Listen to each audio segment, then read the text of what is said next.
नमस्ते दोस्तों, आपका मेरे YouTube चैनल डेली 5 नॉलेज में फिर से एक बार स्वागत है। दोस्तों, आज संडे स्पेशल यानी कि एनिमल स्पेशल है। पहला, दोस्तों क्या आप हाथी नाक मछली के बारे में जानते हैं? पीटर्स की हाथी नाक मछली एक अफ्रीकी मीठे पानी की हाथी मछली है जो नेथोमस जीनस में है, क्योंकि इसकी खोज लैटिन नामक एक व्यक्ति पेट्रेसी ने कि इसलिए इसका नाम पीटर्स की हाथी मछली रखा गया। यह मछली पश्चिम और मध्य अफ्रीका की नदियों के मूल निवासी है, विशेष रूप से निचले नाइजर नदी बेसिन, ओगन नदी बेसिन और ऊपरी चारी नदी में। यह कीचड़युक्त धीरे धीरे बहने वाली नदियों और जलमग्न शाखाओं जैसे कवर वाले पुलों को महत्व देता है। मछली गहरे भूरे से काले रंग की होती है, बाद में संकुचित 23 से 25 सेंटीमीटर, पीछे की पृष्ठीय पंख और समान लंबाई के गुदा पंख के साथ। इसकी दुम या पूंछ का पंख कांटेदार होता है। इसे निचले पेंडिकुलर पर 2 धारियां होती है। इसकी सबसे खास विशेषता, जैसा कि इसके नाम से पता चलता है, सिर पर एक सूंड जैसा फैलाव है। यह वास्तव में एक नाक नहीं है, बल्कि मुंह का एक संवेदनशील विस्तार है, जिसका उपयोग यह आत्मरक्षा, संचार, नेविगेशन और खाने के लिए कीड़े खोजने के लिए करता है। यह अंग, जिसे श्वजन ऑर्गन कहा जाता है, इलेक्ट्रोरिसेप्टर्स से ढका होता है, जैसा कि इसके शरीर के बाकी हिस्सों में होता है।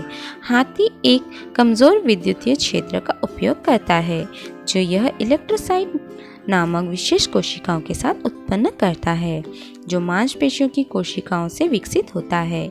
भोजन खोजने के लिए, अंधेरे या गंदे पानी में नेविगेट करने के लिए और एक साथी खोजने के लिए यह मछली लगभग 6 से 10 साल तक जीवित रहती है। दूसरा, दोस्तों आपने मानवयुक्त भेड़िए यानी मैन वुल्फ के बारे में सुना है? मानवयुक्त भेड़िया दक्षिण अमेरिका का एक बड़ा कुत्ता है। इसके निशान लोमड़ियों के समान है, लेकिन यह न तो लोमड़ी है और न ही भेड़िया है। यह जीनस क्राइसोसायन, जिसका अर्थ है सुनहरा कुत्ता, जिसकी यह एकमात्र प्रजाति है। यह दक्षिण अमेरिका में सबसे बड़ा कैनाइन है, जिसका वजन 20 से 30 किलोग्राम और लंबाई 90 सेंटीमीटर तक होता है। इसके लंबे, पतले पैर और घने लाल रंग का कोट इसे एक अचूक रूप देता है। मानवयुक्त भेड़िया दक्षिण अमेरिकी सवाना के खुले वातावरण के अनुकूल एक सांध्य और सर्वाहारी जानवर है। फलों के बीज फैलाव में एक महत्वपूर्ण भूमिका के साथ यह भेड़िया एक अकेला जानवर है। यह मुख्य रूप से गंध अंकन द्वारा संचार करता है, लेकिन गर्जना, भौंकने के रूप में जाना जाने वाला एक जोरदार कॉल भी देता है। यह विशेष रूप से घास के मैदानों में बिखरी हुई झाड़ियों और पेड़ों के साथ दक्षिण मध्य, पश्चिम और दक्षिण पूर्वी ब्राज़ील के सेराडो में, पराग्वे, उत्तरी अर्जेंटीना और बोलिविया, पूर्व और एंडीज के उत्तर में और सुदूर दक्षिण पूर्वी पेरू प्रजातियों को 1815 में जोहान कार्ल विल्हेम इलिगर द्वारा वर्णित किया गया था। तीसरा, दोस्तों क्या आप पेटागोनियन मारा के बारे में जानते हैं? यह एक बड़ा कृंतक यानी कि रोडेंट है। इसे पेटागोनियन कैबी, पेटागोनियन हरे या डिलबाई के नाम से भी जाना जाता है। यह शाकाहारी, कुछ हद तक खरगोश जैसा जानवर अर्जेंटीना में खुले और अर्ध खुले आवासों में पाया जाता है। उत्तरी संयुक्त अरब अमीरात में एक आबादी भी दर्ज की गई है। पेटागोनियन मारा एक जैक बेबिट जैसा दिखता है, जिसके विशिष्ट लंबे कान और लंबे अंग है। इसके हिंद अंग आगे की अंगों की तुलना में लंबे और अधिक मांसल होते हैं, और ह्यूमरस की तुलना में इसकी त्रिज्या अधिक होती है। पैर संकुचित होते हैं, जिसमें वे खुर के समान हो जाते हैं। आगे के पैर में 4 और पीछे के पैरों में 3 अंक होते हैं। इसकी पूंछ छोटी, दबी हुई और बाल रहित होती है। इसमें एक भूरे रंग का पृष्ठीय छिलका होता है, जो दुम पर एक सफ़ेद पैच के साथ एक काले क्षेत्र द्वारा पृष्ठीय फर से अलग किया है। इसके अलावा मारा का निचला भाग सफ़ेद रंग का होता है, जिसमें कुछ नारंगी रंग का किनारा और ठुड्डी होती है। औसत पेटागोनियन मारा का सिर और शरीर की लंबाई 69 से 75 सेंटीमीटर होती है, जिसकी पूंछ 4 से 5 सेंटीमीटर होती है। इसका वजन 8 से 16 किलोग्राम का होता है। यह केवल अर्जेंटीना में 28 से 50 डिग्री सेल्सियस तक पाए जाते हैं।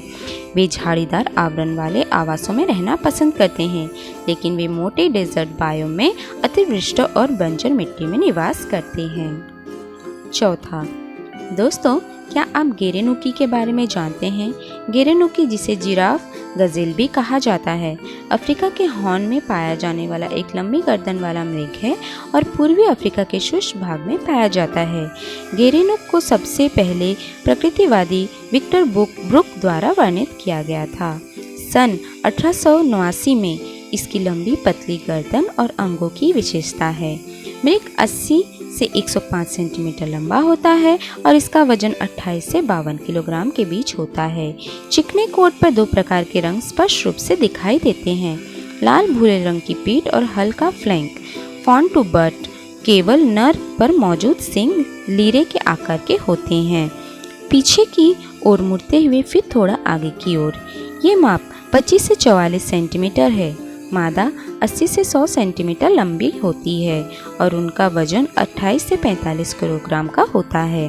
पूंछ जो एक काले गुच्छे में समाप्त होती है। गेरेनुक झाड़ियों के पत्तों के साथ साथ पेड़ों, अंकुरों, जड़ी बूटियों, फूलों और फलों पर फीड करता है। यह अपनी पिछली टांगों पर खड़े होकर और अपनी गर्दन को लंबा करके अन्य चिकारे और मृगों की तुलना में ऊंची शाखाओं और टहनियों तक बेहतर पहुंच सकता है। यह इसे जमीन से 2 मीटर यानी 6 फीट 7 इंच ऊपर तक पहुंचने में मदद करता है। यह नियमित रूप से पानी नहीं पीते हैं। पांचवा, दोस्तों क्या आप इरावदी डॉल्फिन के बारे में जानते हैं? इरावदी डॉल्फिन समुद्री डॉल्फिन की एक यूरीहेलाइन प्रजाति है जो समुद्र तटों के पास बिखरी हुई उप जनसंख्या में और बंगाल की खाड़ी और दक्षिण पूर्व एशिया के कुछ हिस्सों में नदियों में पाई जाती है। यह ऑस्ट्रेलियाई स्नब फिन डॉल्फिन से काफ़ी मिलता जुलता है। इसमें स्लेट ब्लू से स्लेट ग्रे रंग होता है। यद्यपि दक्षिण और दक्षिण पूर्व एशिया के अधिकांश नदी और समुद्री क्षेत्र में पाए जाते हैं। भारत के ओडिशा में चिल्का झील में एकमात्र केंद्रित लैगून आबादी पाई जाती है और दक्षिणी थाईलैंड में सोंगखला झील में। पृष्ठीय पंख छोटा और पीठ के बीच में गोल है। माथा ऊंचा और गोल है। चोंच की कमी है। इसके थूथन के आगे का भाग कुंद होता है। फ्लिपर्स चौड़े और गोल होते हैं। पूर्ण परिपक्वता पर इसका वजन 90 से 200 किलोग्राम के बीच होता है और 2.3 मीटर की लंबाई के साथ होता है।